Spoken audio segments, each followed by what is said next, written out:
ఉన్నటువంటి నేపథ్యంలో మధ్యలో పంచాయతీ ఎన్నికలు గ్రామ పంచాయతీ ఎన్నికలు వచ్చినాయి కాబట్టి ఆ 15 రోజుల్ని ఎక్కడైతే ఎలక్షన్ కోడ్ లేదో మేడ్చల్ మల్కాజ్గిరి జిల్లా హైదరాబాద్ జిల్లా ఈ జిల్లాలలో పర్యటన షెడ్యూల్ని మేము సవరించుకొని ఇక్కడ పర్యటన చేస్తూ ఉన్నాం. గత 5 రోజులుగా హైదరాబాద్కి మాకు అవకాశం దొరికింది. 4 రోజులు మేడ్చల్ మల్కాజ్గిరి జిల్లాలో పర్యటన చేసే అవకాశం దొరికింది. మరి హైదరాబాదు సికింద్రాబాదు 2 లోక్సభ నియోజకవర్గాలను కూడా ఈ 5 రోజుల పర్యటనలో మేము కవర్ చేయడం జరిగింది. ఈ ప్రెస్ కాన్ఫరెన్స్ తర్వాత గోషామహల్ అట్లానే నాంపల్లి ఈ 2 నియోజకవర్గాల పర్యటన కూడా ఉంది. కాకపోతే ఆ అంశాలను కూడా జోడించి చెప్పేటటువంటి ప్రయత్నం నేను ఇక్కడ చేస్తాను. ప్రధానంగా మనందరికీ తెలుసు హైదరాబాద్ మహానగరం అంటే తెలంగాణ గుండెకాయ. హైదరాబాద్ కోసం ఉద్యమించడం జరిగింది. ఆనాడు హైదరాబాద్ లేకుండా తెలంగాణ ఇస్తామని చెప్తే కూడా దానికి ఒప్పుకోకుండా తెలంగాణ వాదులందరం కూడా ఎట్టి పరిస్థితుల్లో హైదరాబాద్ని విడిచేదే లేదు, తెలంగాణ అంటేనే హైదరాబాద్, హైదరాబాద్ అంటేనే తెలంగాణ అని చెప్పి పట్టుబట్టి కొట్లాడి హైదరాబాద్ సహితంగా ఉన్నటువంటి తెలంగాణ రాష్ట్రాన్ని సాధించుకోవడం జరిగింది. ఆ తర్వాత హైదరాబాద్ ఎప్పటికైనా గ్రోత్ ఇంజన్గా ఉంది. ఆ హైదరాబాదు ఇంకా పెద్ద ఎత్తున అభివృద్ధి చెందడానికి అనేక కార్యక్రమాలు గత 10 సంవత్సరాల కాలంలో చేసుకోవడం జరిగింది. డెఫినెట్గా ఉమ్మడి ఆంధ్రప్రదేశ్ కన్నా బెటర్గా హైదరాబాద్లో కేసీఆర్ గారి నేతృత్వంలో కార్యక్రమాలు జరుపుకున్నాం. కానీ మరి అనేక అంశాలు కూడా ఉన్నాయి, ఇంకా కూడా ముందుకు తీసుకెళ్లాల్సినటువంటి అంశాలు. పైగా హైదరాబాద్ అంటే ఇప్పుడు విలీనం చేసినటువంటి 27 మున్సిపాలిటీలను కలుపుకుంటే 1 కోటి మంది పైచీలకు ఉండేటటువంటి నివాసం ఉండేటటువంటి ప్రాంతంగా ఇప్పుడు హైదరాబాద్ అయ్యింది. మరి గవర్నమెంట్ 27 మున్సిపాలిటీలను అడిషనల్గా కలిపినప్పుడు అంతమందికి 1 కోటి మందికి వసతులు ఉన్నాయన్న విషయాన్ని మాత్రం విస్మరించారు. అంటే ఎగ్జాంపుల్, ఒక చిన్న ఎగ్జాంపుల్, ముందు హైదరాబాద్ మహానగరంలో 7,700 పైచీలకు ఆర్టీసీ బస్సులు ఉండేటివి, సిటీ బస్సులు. ఇప్పుడు ఫ్రీ బస్సు వేసి 3,500కు వాటిని తగ్గించారు. 3,500 బస్సులకు తగ్గించి ఇంకా 27 మున్సిపాలిటీని ఇందులో విలీనం చేసిండ్రు. అంటే ఒక సామాన్య మనిషి శివారు మున్సిపాలిటీస్లో ఉన్నటువంటి వాళ్ళు కోర్ హైదరాబాద్కు వచ్చి పనిచేసుకోవాలనుకునే వాళ్లకు రవాణా సౌకర్యం ఎక్కడుంది అనేది మనం ఒకసారి ఆలోచించాలి. ఎట్ ద సేమ్ టైం మనం 1 కోటి మంది ఉంటే మనం ఉన్నదానికన్నా ఎక్కువ, దాదాపు నాకు తెలిసిన పాత ఫిగరే 80 లక్షల వరకు వాహనాలు ఉన్నాయి హైదరాబాద్లో. అంటే రోడ్లు ఎంత జామ్ అవుతాయి, పబ్లిక్ ట్రాన్స్పోర్ట్ లేక ఖచ్చితంగా ప్రైవేట్ వాహనాలు కొనుక్కొని వాడుకోవాల్సిన పరిస్థితి వచ్చింది. ఎప్పటి నుంచో చెప్పుకుంటూ వచ్చినాం, ఏది హైదరాబాద్ డల్లాస్ కావాలి, సింగపూర్ కావాలి అని.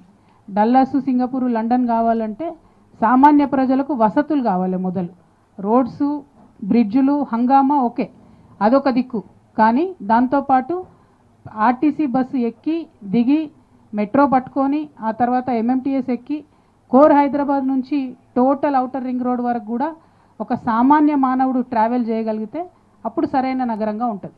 పెద్ద పెద్ద నగరాలు మీరు లండన్ చూసుకోండి, న్యూయార్క్ చూసుకోండి, పబ్లిక్ ట్రాన్స్పోర్టేషన్ బాగుంటుంది కాబట్టి ఎక్కువగా పనిచేసే అవకాశాలు ఉంటాయి. పబ్లిక్ ట్రాన్స్పోర్ట్తోని పనిచేసే అవకాశాలు, సంపాదించుకునేటటువంటి కెపాసిటీ లింక్ అయి ఉంటుంది. కానీ దాని మీద మనం దృష్టి తగ్గించాం. ఇప్పుడేం జరుగుతుంది, ఆర్టీసీలో ఎలక్ట్రిక్ బస్సులు పెడతామని చెప్తున్నారు. ఎలక్ట్రిక్ బస్సులు పెడితే ఏమవుతుంది, అది ప్రైవేట్ది, డ్రైవరు ఆర్టీసీ వాడు కాదు, ట్రైనింగ్ లేదు, ఛార్జింగ్ మాత్రం గవర్నమెంటే కడుతుందట. ఎందుకంటే ఎలక్ట్రిసిటీ ఛార్జింగ్కి డిపోలు ఇచ్చిండ్రు. అంటే మెల్లమెల్లగా ఆర్టీసీని మొత్తం ప్రైవేట్ చేసేటటువంటి ప్రయత్నం చేస్తున్నారు. సరే, ప్రైవేట్ చేస్తే మాకేమవుతుంది అని హైదరాబాద్ నగరవాసులు అనుకోవచ్చు.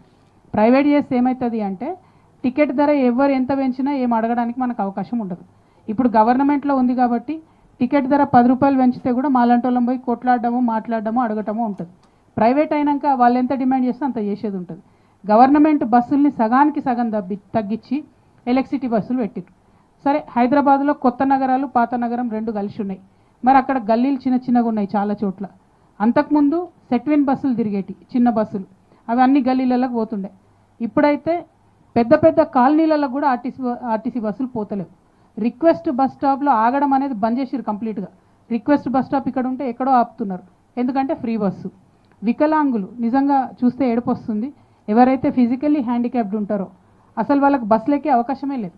వాళ్ళకి సగం టికెట్ అని చెప్తున్నారు, పాస్ ఇచ్చిర్రు వాళ్ళకు కూడా ఫ్రీ బస్సు పెడితే అయిపోద్ది కదా, లేకపోతే వికలాంగులకు సపరేట్ బస్సులు పెడితే ఏదో ఒక ప్రయత్నం. వాళ్ళకి ఏమవుతుంది, వాళ్ళు మన లెక్క పరిగెత్తి ఎక్కలేరు, దూరం ఆగుతుంది బస్సు, వెళ్ళాలంటే వెళ్ళలేని పరిస్థితి, చాలా ఇబ్బందికరంగా ఉన్నది. సో ట్రాన్స్పోర్ట్ సిస్టమ్ మంచిగా కానంత వరకు హైదరాబాద్ ఎట్లా విశ్వనగరం అవుతుంది అన్నది అర్థమైతే లేదు. మేము ఇవాళ ఈ 4.5 రోజులు చేసినటువంటి పర్యటనలో కూడా ఎక్కడికి పోయినా స్కూల్ స్టూడెంట్స్, కాలేజ్ స్టూడెంట్స్, ఆడబిడ్డలు ఒకటే చెప్పిండ్రు, బస్సెస్ లేవు, దయచేసి మాకు బస్సులు వేయించండి. ఆ తర్వాత మేము రీసెర్చ్ చేస్తే సగానికి సగం బస్సులు తగ్గించారు హైదరాబాద్లో అని తెలిసింది. మరి ఇది కరెక్ట్ కాదు, దీన్ని ప్రభుత్వాలు సవరించుకోవాలని చెప్పి మేము డిమాండ్ చేస్తూ ఉన్నాం. అదేవిధంగా మరి మనం చూసినట్టయితే ఇంకొక ప్రాబ్లం చాలా పెద్ద ఎత్తున మాకు ప్రజలు చెప్పింది ఏంటంటే ఈ కుక్కలు గరవడం, స్ట్రే డాగ్స్ విపరీతమైన ప్రాబ్లం. ఎంత విపరీతమైన ప్రాబ్లం అంటే చాలా దగ్గరలో ఎక్కడంటే అక్కడ చెత్తబడేసి ఉంటుంది. ఆ చెత్తబడేసి ఉన్న దగ్గర స్ట్రే డాగ్స్ ఉంటున్నాయి. ఆ స్ట్రే డాగ్స్ వచ్చేపోయేటోళ్ళని కరుస్తున్నాయి. ఎంత ఘోరమైన పరిస్థితి అంటే మొన్న ఒక బాబు మీద 20 కుక్కలు పడి దాడి చేసి, చిన్న బాబు మీద ఒక కుడి చెవు మొత్తం తినేసింది, పూరా మొత్తం కుడి చెవు అంతా కూడా తినేసినటువంటి పరిస్థితి. ఇది బాబుది. ఇందులో గమ్మత్ ఏంటంటే 2022లో, ఇది అఫీషియల్ డేటా నేను చెప్పేది, 2022లో 92,924 కేసులు కుక్కలు కరిచింది. ఈ 2024లో 1,21,997, అంటే ఆల్మోస్ట్ 30,000 పైచిలకు పెరిగినాయి కేసులు, అంతేనా? 30,000 దాకా పెరిగినాయి దాదాపుగా. ఎందుకు పెరిగినాయి? 31%